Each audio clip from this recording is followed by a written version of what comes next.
अस्सलामुअलैकुम, welcome back. आज का हमारा टॉपिक है de Broglie hypothesis and de Broglie wave nature. अब आज इस टॉपिक को पढ़ने से पहले हम थोड़ा सा इसके एक्सप्लेनेशन को, इसके थोड़ा सा कंसेप्चुअल पॉइंट को पढ़ लेते हैं कि डी ब्रोगली ने क्या किया था और वो इस एक्सपेरिमेंट को उसने किया ही क्यों था, उसको क्या ज़रूरत पड़ी थी कि इस एक्सपेरिमेंट को करे। तो उससे पहले हम थोड़ा सा इसका कंसेप्चुअल पॉइंट ऑफ व्यू देख लेते हैं। तो इसका कंसेप्चुअल पॉइंट ऑफ व्यू देखा जाए तो लाइट को इन 1700 में लाइट को हम क्या मान रहे थे, लाइट को हम वेव नेचर मानते थे कि लाइट क्या है, एक वेव है। और वेव क्या होते हैं, इलेक्ट्रोमैग्नेटिक वेव्स। तो लाइट हमारे पास क्या थी, एक इलेक्ट्रोमैग्नेटिक वेव जिसमें इलेक्ट्रिक और मैग्नेटिक फील्ड दोनों मौजूद हों। तो हाइजन ने इन 1700 में जब ये इस पर एक्सपेरिमेंट किया जा रहा था तो एक हाइजन नामी साइंटिस्ट ने उसको अपने एक्सपेरिमेंट के ज़रिए प्रूव किया कि लाइट हमारे पास क्या है, एक वेव नेचर है। और जो इसने 1805 में एक अपना एक्सपेरिमेंट दिया उसका नाम क्या था, यंग डबल स्लिट एक्सपेरिमेंट। इस एक्सपेरिमेंट के ज़रिए हमें इस बात का पता चल गया कि लाइट जो है वो हमारे पास क्या है, एक वेव नेचर है। क्यों? क्योंकि इसके केस में लाइट इंटरफेरेंस भी कर रही थी और क्या कर रही थी, डाइफ्रैक्शन भी कर रही थी। तो जब ये चीज़ें हो रही थी तो इससे हमें ये पता चल गया कि लाइट हमारे पास क्या है, एक वेव नेचर है। इसी बहस व मुबासा के दौरान हमें पता चला कि लाइट एज अ पार्टिकल भी मूव करती है, लाइट पार्टिकल भी बिहेव करती है। तो उसको सबसे पहले न्यूटन ने उसको बताया कि लाइट हमारे पास क्या है, एक पार्टिकल है। लेकिन इसकी थ्योरी को रॉन्ग कर दिया गया क्योंकि इसका कोई एक्सपेरिमेंट उस वक्त नहीं था। और आपको पता है कि साइंस जो है वो एक्सपेरिमेंटली काम करती है, थ्योरी पे बेस पे काम नहीं करती। तो न्यूटन की उस वक्त थ्योरी को रॉन्ग कर दिया गया। फिर 1905 में जब मैक्स प्लैंक कांस्टेंट ने लाइट के ऊपर काम किया और पार्टिकल के ऊपर, तो उसने कहा कि लाइट जो है वो एक पार्टिकल है, लाइट एक पार्टिकल नेचर रखती है। क्यों? उसने फोटो इलेक्ट्रिक इफेक्ट और कॉम्पटन इफेक्ट जैसे दो मशहूर एक्सपेरिमेंट उसने दिए। उससे फिर बताया गया कि लाइट एज अ पार्टिकल है। तो फिर साइंटिस्ट के दरमियान आपस में बहस चलती रही कि कुछ कहते रहे कि वेव नेचर है और कुछ कहते रहे कि ये पार्टिकल नेचर है। अगर छोटे पैमाने पे बात की, जैसे इलेक्ट्रॉन हो गए, प्रोटॉन हो गए, न्यूट्रॉन हो गए, तो वहाँ पे ये वेव नेचर तो काम ही नहीं करती थी। तो वहाँ पे ये पार्टिकल्स की सूरत पे काम करते थे। तो सिर्फ साइंटिस्ट ने क्या गुमान निकाला, उन्होंने ये कंक्लूजन निकाली कि light as a dual nature, light क्या थी, एज डुअल नेचर। उसने कहा show that light has a dual nature as behave like wave and particle. कि लाइट है वो क्या करती है, वो वेव नेचर भी प्रोड्यूस करती है और उसके साथ साथ पार्टिकल नेचर भी रखती है। वो दोनों बिहेवियर पे काम करती है। ये तो था हमारा छोटा सा एक टॉपिक, कंसेप्चुअल पॉइंट था लाइट के हवाले से। उसके बाद हम अब देखते हैं डी ब्रोगली ने हमें क्या बताया। हम उसके बाद थोड़ा सा डी ब्रोगली को पढ़ते हैं। अच्छा, इन 1924 de Broglie introduce by a matter has a dual nature. के इन 1924 में डी ब्रोगली ने बताया कि मैटर जो है वो डुअल नेचर रखता है, वेव भी रखता है और पार्टिकल नेचर भी रखता है। और ये एक दूसरे के अंदर इंटर कन्वर्ट होते हैं, एक दूसरे के अंदर चेंज होते हैं। इसी तरह से अब इसने अपनी स्टेटमेंट क्या दी, उसने कहा he stated that the matter behave as a wave and travel as a behave of a particle. उसने कहा जब भी कोई पार्टिकल मूव करता है कि उस जब वो पार्टिकल की मूवमेंट जो होती है वो हमारे पास, उसकी मूवमेंट हमारे पास किस में होती है, वेव नेचर में होती है। तो जैसा कि मैंने बताया कि लाइट जो है वो हमारे पास वेव है। अब कोई इलेक्ट्रॉन अगर जैसे मूव कर रहा है, कोई भी पार्टिकल मूव कर रहा है, तो पार्टिकल की जो मूवमेंट है वो हमारे पास क्या होगी, पार्टिकल की मूवमेंट हमारे पास हमेशा याद रखिएगा वो वेव नेचर की होगी। किस नेचर की होगी, वेव नेचर की होगी।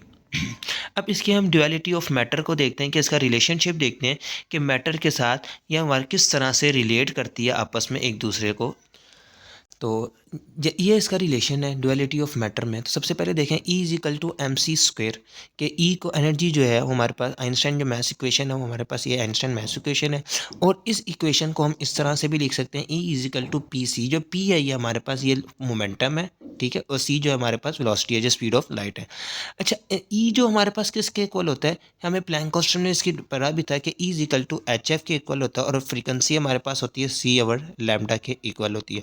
हमने क्या किया, ये हमारे पास एक दो तीन इक्वेशन बन गई, E is equal to h c over lambda. अब ये जो E is equal to h c over lambda है, हमने अब क्या किया, 1 और 3 को कंपेयर किया इक्वेशन को, तो ई की जगह पे एम सी स्क्वेयर आ गया और इधर क्या आ गया, एच सी ओवर लैम्डा।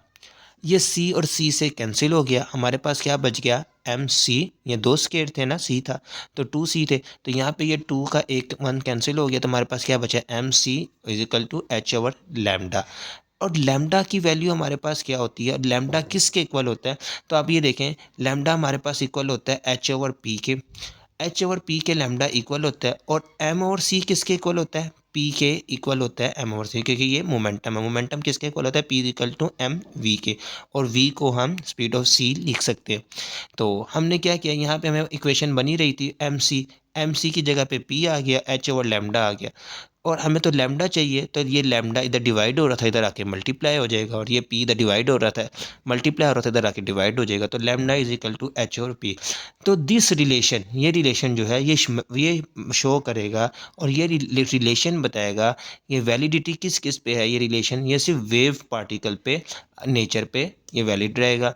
अगर हमने अब इसकी पार्टिकल नेचर करनी है, तो पी किसके इक्वल होता है, पी इक्वल होता है हमारे पास मैस और स्पीड ऑफ लाइट के, तो एम एम वी के इक्वल है। तो अगर हमने किसी भी पार्टिकल का करना है, तो ये रिलेशन हमें बता देगा कि लाइट जो है, या डी ब्रोगली ने जो हमें बताया कि लाइट हमारे पास जो है वो डुअल नेचर में है, किस तरह से, और कोई भी ऐसा मैटर हो, कोई भी मैटर हो, तो मैटर भी हमारे पास क्या रखता है, अपनी दोहरी खसूसियात रखता है, वेव भी और पार्टिकल भी।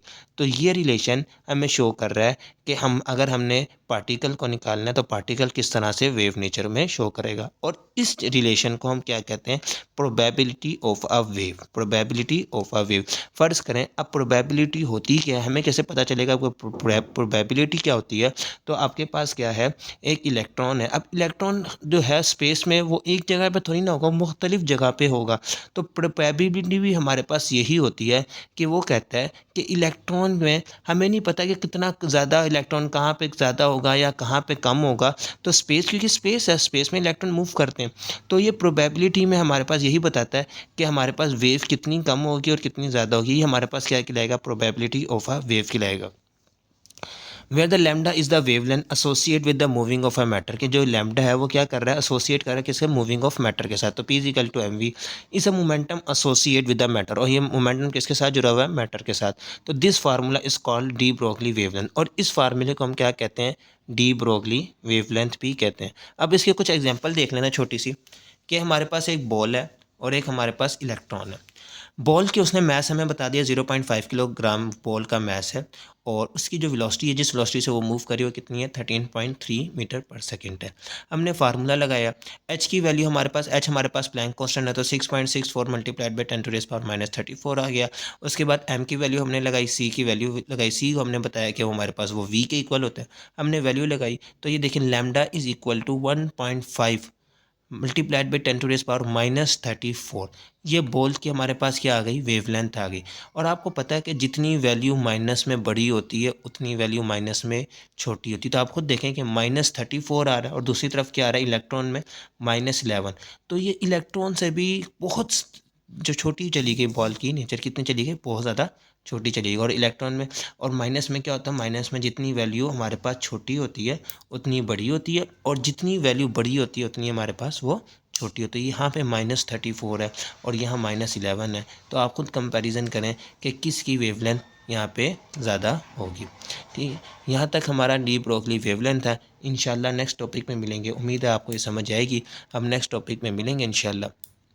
जब तक अपना ख्याल रखिएगा, अल्लाह हाफिज़।